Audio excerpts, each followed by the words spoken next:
रहे हैं, वोट चोर गद्दी छोड़कर नारे लगवाए जा रहे हैं। राहुल गांधी को लगता है कि यह सब करके बिहार में इंडी गठबंधन का माहौल बन जाएगा, लेकिन राहुल गांधी जो सोच रहे हैं उसका उल्टा होता चला जा रहा है, क्योंकि मोदी के खिलाफ माहौल बनाने चले राहुल गांधी और उनके दावे आए दिन एक्सपोज हो रहे हैं। पिछले 24 घंटे में ऐसा ही हुआ जब 3 मामलों में राहुल और इंडी गठबंधन के दावे एक्सपोज हो गए। पहला, ये लोग कह रहे थे कि महाराष्ट्र के विधानसभा चुनाव में गड़बड़ी हुई है। राहुल गांधी बार बार महाराष्ट्र का नाम ले रहे थे, कह रहे थे कि महाराष्ट्र में चुनाव चोरी कर लिया गया, लेकिन जब महाराष्ट्र का केस सुप्रीम कोर्ट में गया तो वहां सिरे से खारिज हो गया, मैंने आपको बताया था। दूसरा, ये लोग जिस चुनावी सर्वे एजेंसी के डेटा के आधार पर महाराष्ट्र में खेला होने का दावा कर रहे थे, उस सर्वे एजेंसी ने आज मान लिया कि गलत डेटा निकालकर उसने अपना गलत एनालिसिस पेश किया था। इस पर सर्वे एजेंसी ने सॉरी बोल दिया है। तीसरा, राहुल गांधी बिहार में जिन लोगों का वोट कटने का दावा कर रहे थे, जिनको सामने लाकर वीडियो बनवा रहे थे, अब वही लोग कह रहे हैं कि वोट तो कटा ही नहीं। यानी साफ साफ झूठ और भ्रम की खुल्लम खुल्ला पॉलिटिक्स चल रही। राहुल गांधी कैसे एक्सपोज होते जा रहे हैं आज आपको डिटेल में बताऊंगा, लेकिन पहले इस मुद्दे पर मचे घमासान का ट्रेलर देख लीजिए कि क्या क्या आज हुआ है।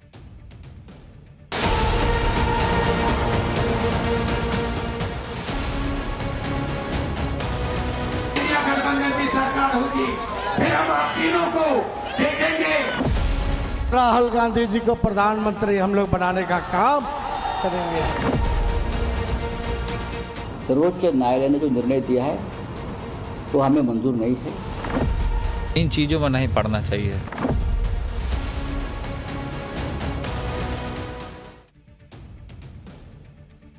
किस तरह से इस देश में झूठ और भ्रम की राजनीति चलती है, यह हमने 2024 के चुनावों में ऑलरेडी देख रखा है। संविधान बदलने के नाम पर इतना झूठ फैला दिया गया कि लोग धोखा खा गए। उसी का नतीजा हुआ कि इंडी गठबंधन को कुछ सीटें ज्यादा मिल गई।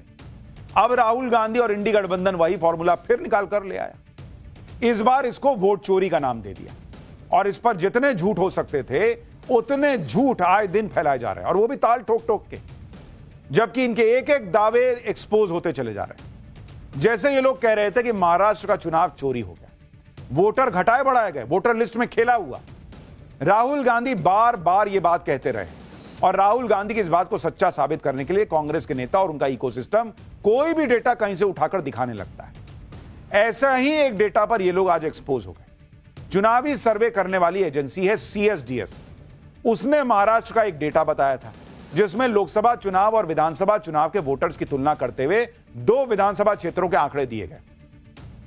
इसके मुताबिक लोकसभा चुनाव में रामटेक विधानसभा में 4,66,203 वोटर, जबकि विधानसभा चुनाव में रामटेक में 2,86,931 वोटर थे। यानी 2 चुनावों के बीच 1,79,272 वोटर कम हो गए। इसी तरह लोकसभा चुनाव में देवलाली में 4,56,072 वोटर थे। विधानसभा चुनाव में देवलाली में 2,88,141 वोटर होने का दावा CSDS ने किया। यानी उनके मुताबिक यहां भी 2 चुनावों के बीच में 1,67,931 वोटर कम हो। जैसे ही CSDS का यह डेटा आया, कांग्रेस ने इसे हाथों हाथ उठा लिया, इसे वायरल करने में जुट गए। कांग्रेस के नेता ट्वीट करने लगे। डेटा के आधार पर कांग्रेस ने महाराष्ट्र चुनाव में गड़बड़ी का आरोप भी ठोक दिया कि ना गोचोरी हुई है। कांग्रेस नेता पवन खेड़ा ने कहा कि 6 महीने के अंदर महाराष्ट्र के रामटेक और देवलाली से करीब 40% मतदाता या तो हमेशा के लिए चले गए या फिर उनका निधन हो गया। पवन खेड़ा ने कहा कि चुनाव आयोग चाहता है कि हम इस आंकड़े पर यकीन कर लें, लेकिन पवन खेड़ा को यह ट्वीट, आप देखिए उनका ट्वीट आपको दिखा रहा हूं, यह ट्वीट डिलीट करना पड़ गया है, क्योंकि जिस सर्वे एजेंसी CSDS के डेटा को आधार बनाकर ये लोग गड़बड़ी के आरोप लगा रहे थे, कह रहे थे कि देखो राहुल गांधी सच बोल रहे हैं, उस एजेंसी ने खुद सामने आकर अपने डेटा पर माफी मांगी। सर्वे एजेंसी CSDS ने कहा कि महाराष्ट्र चुनावों के संबंध में पोस्ट किए गए ट्वीट के लिए तहे दिल से माफी चाहते हैं। 2024 के लोकसभा और 2024 के विधानसभा चुनावों के आंकड़ों की तुलना करते समय गलती हो गई। दिए गए आंकड़ों को हमारी डेटा टीम ने गलत पढ़ा। ट्वीट को अब हटा दिया गया है। हमारा किसी भी प्रकार की गलत सूचना फैलाने का कोई इरादा नहीं था। अब सवाल एक बेसिक सा यह है कि पिछले साल करीब अक्टूबर में महाराष्ट्र में चुनाव हुआ, अभी हम अगस्त के महीने में, इनको 10 महीना ऑलमोस्ट लग गया ये समझने में कि इनकी टीम से डेटा समझने में गलती हुई है। सीएसडीएस को 10 महीना लग गया। और यह सिर्फ इत्तेफाक है कि कल सुप्रीम कोर्ट ने वो केस ही खारिज कर दिया जिसमें कहा गया था महाराष्ट्र में वोट चोरी हुआ है, और अगले ही दिन सीएसडीएस माफी मांग लेता है। 10 महीना में इनको माफी मांगने का नहीं सूझा। सुप्रीम कोर्ट का फैसला आया, अगले दिन माफी मांग लिए कि हमसे गलती हो गई थी।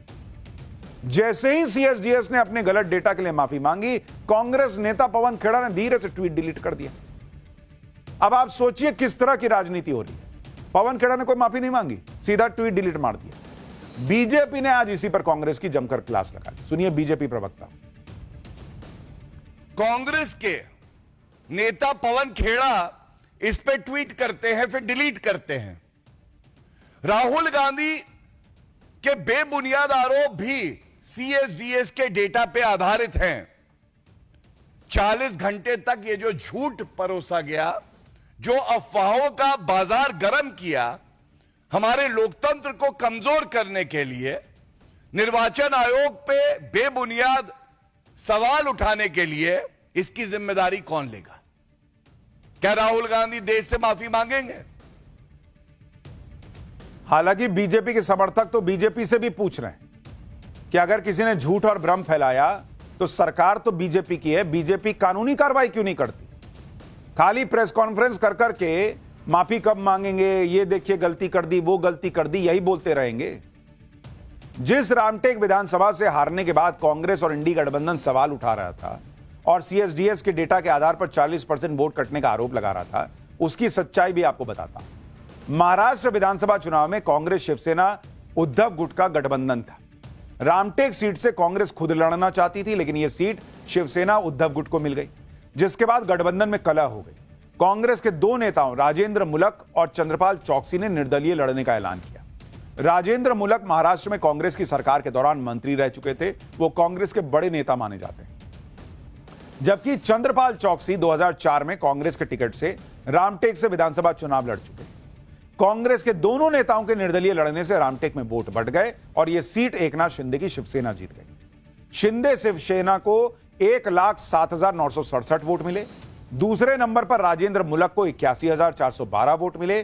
तीसरे नंबर पर शिवसेना उद्धव गुट को 5,501 वोट मिले और चौथे नंबर पर चंद्रपाल चौकसी को 3,254 वोट मिले।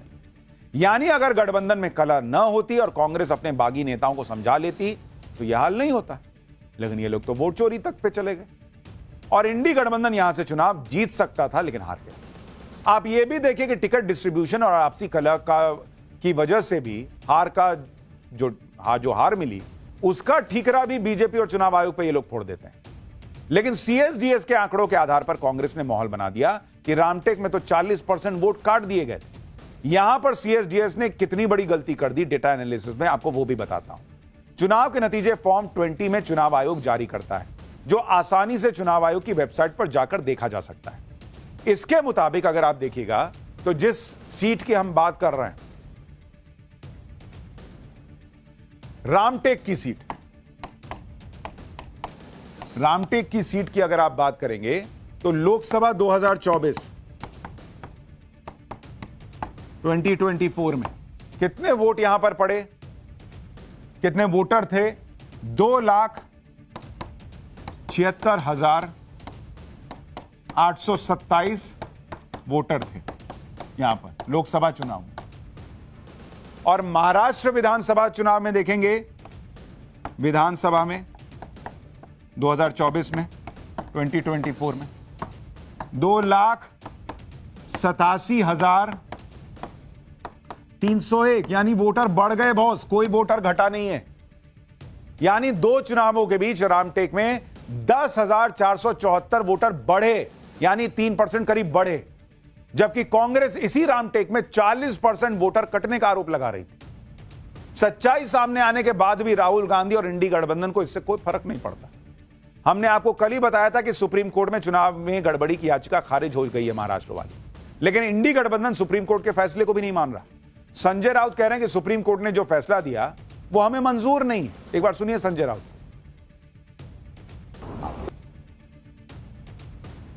ये लोग सुप्रीम कोर्ट के फैसले पर विश्वास नहीं, लोकतंत्र में जनता के फैसले पर विश्वास नहीं करते। बॉस, आपको नहीं मानना है, मत मानिए।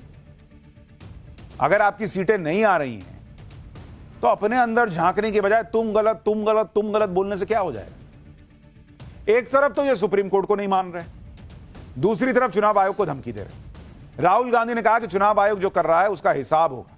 जब इंडी गठबंधन की सरकार बनेगी तो चुनाव आयुक्तों को हम देख लेंगे।